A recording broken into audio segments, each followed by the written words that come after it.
नमस्कार आखिमणी समाचार आपको स्वागत जनाऊँ मु करुणाकर आसतु नजर पकईवा आज खबर उपर। ग्रामांचल शिशु सुरक्षा पाई सचेतनता बंगरपाल ब्लॉकर विभिन्न पंचायत रे शिशु सुरक्षा और कल्याण बैठक अनुष्ठित।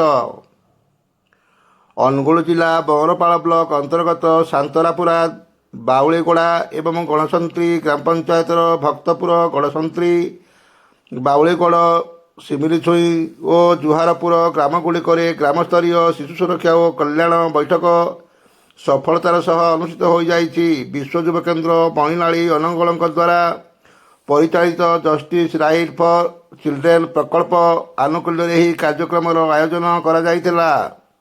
एही बैठक गुड़िक शिशु सुरक्षा शिशु अधिकार एवं समाज में शिशु प्रति हेउथिबा अन्याय विरोध में ग्राह्य करा जाउथिबा पदक्षेप उपरे गुरुत्वारोप करा जाइतिला। विशेषकर बाल्य विवाह रोकवा बाल्य विवाहर भयावहता एवं भारतीय आईन अनुजाई एथिपाई थिबा कठोर दंड विधान और नियमावली संपर्क में सविशेष आलोचना होइतिला। शिशु को श्रमरे नियोजित करने एवं जीवन प्रति विपदपूर्ण कार्य लगाइबा दंडनीय अपराध बोली सचेतनता करा जाइतिला। शिशु चारण एवं शिशु यौन निर्यातना भली संवेदनशील मुद्दा पर कठोर आभिमुख्य ग्रहण करने को आह्वान दिया जाइतिला।